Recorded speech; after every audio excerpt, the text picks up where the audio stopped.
When my company announced a mandatory 4-day return to office, I was super excited because I believe coming into the office is significantly better for one's career than working remote is. And I'm gonna explain why in today's video. I'm also gonna talk to you about how you can use all of the layoffs, especially in tech, to your advantage to get ahead right now.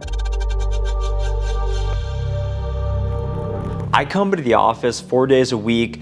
I'm a 27-year-old guy living in Dallas, Texas. I'm highly motivated. I live by myself. I don't have a girlfriend. I don't have a family. So it's easy for me to want to leave the house, be surrounded by teammates, be exposed to executives. It's a surprise to me that some people feel like they're going to experience more growth within the four walls of their house, sitting on the couch, than one could experience being around senior executives, getting to hear from them directly when you're going to get lunch in the cafeteria, and then all of a sudden you run into them and you hear their perspective, they know who you are. Otherwise, that never would happen over Slack.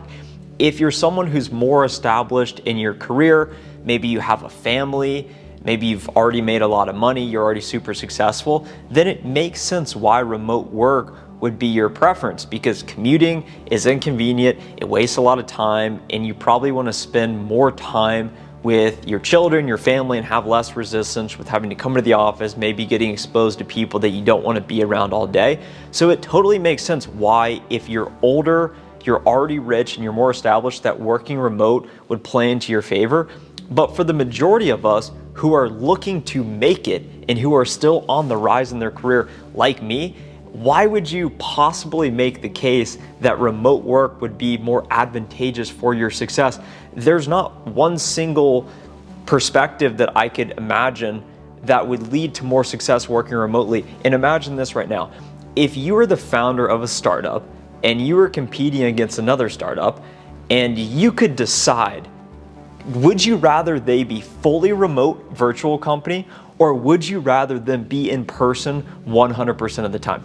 You would rather that startup be working remote because you know deep down that when you get a group of people together, united by one mission, who are all determined, like spending time with each other, you know that that group, that team, is much more dangerous and going to accomplish more by being in person than they would be being fully remote. If you think about SpaceX trying to build a spaceship going to Mars, do you think that they can do that fully remote? Do you think they can do that digitally?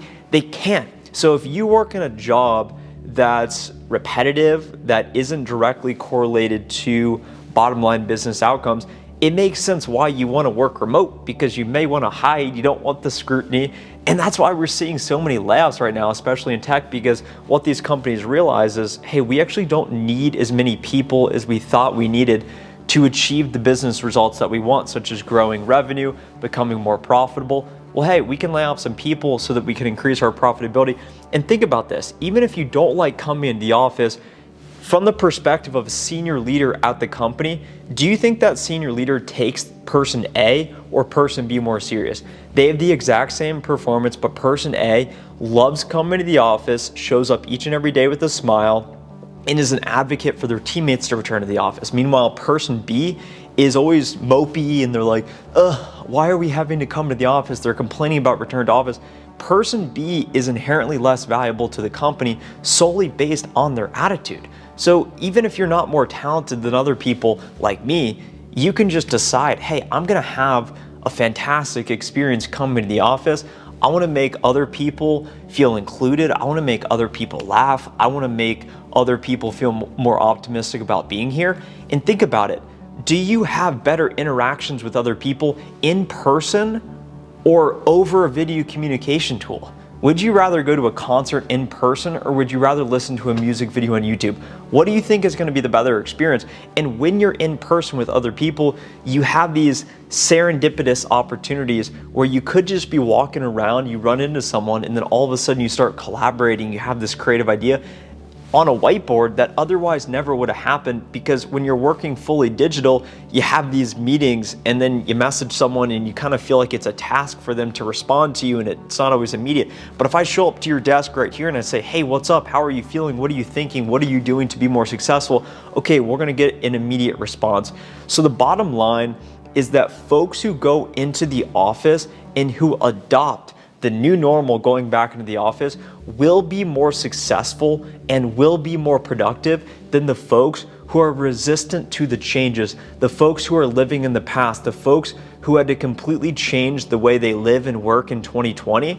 Respect, I did the same thing. I worked remote for 9 months straight. And then eventually we've emerged into a new normal. And so many people are getting left behind in the past because they're thinking, you know, I had to change my entire lifestyle to accommodate the pandemic. And now I'm scared to adapt and change to the new normal and return to the office. And you see all the major companies announcing return to office because folks are simply more productive and have a better experience working the office shoulder to shoulder with one another than they do working fully remote. Some companies will adopt fully remote. Some companies will force their employees to go to the office.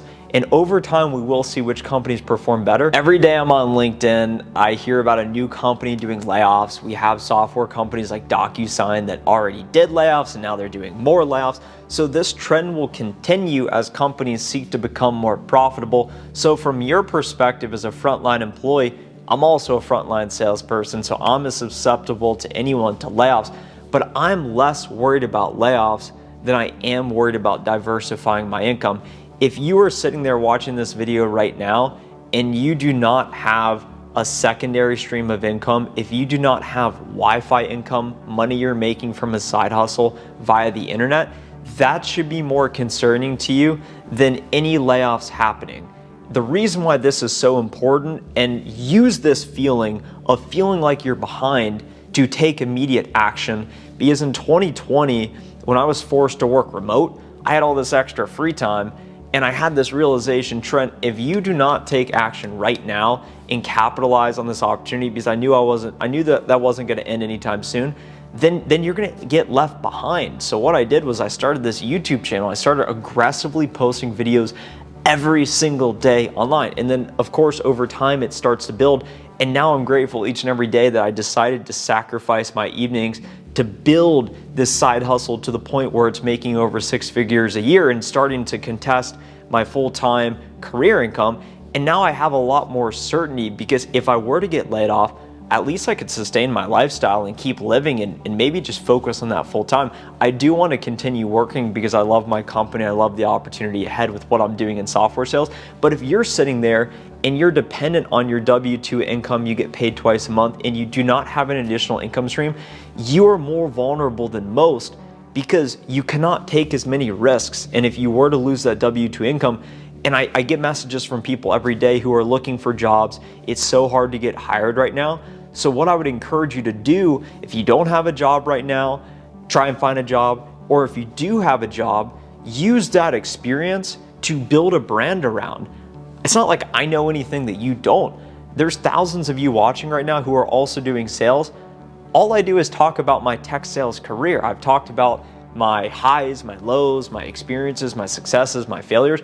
All I do is talk about what I'm experiencing day to day. What did I do in this video? I talk about, hey, I came into the office. I prefer going into the office and I do working remote. I built a brand around talking about myself and my career.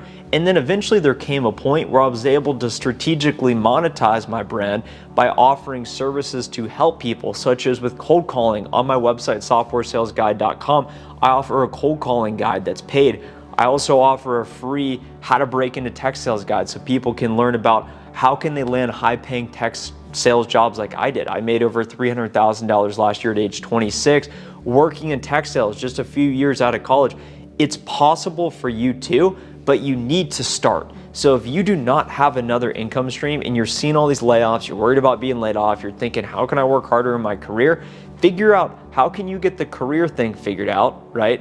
And then start figuring out how can you make more income. And now as I look around the people I hang out with, if they're not striving to make more income and do more, then I see them falling behind, and I'm seeking out people who are trying to do more, trying to diversify themselves, trying to set themselves apart. And it's all about taking those necessary levels of action. So rather than sitting home on the couch all day, rather than sitting home working from home all day, watching stupid videos, waiting to watch the basketball game or watch TV, replace that with a productive task. And there came a moment in time where speaking into my camera to you became a hobby.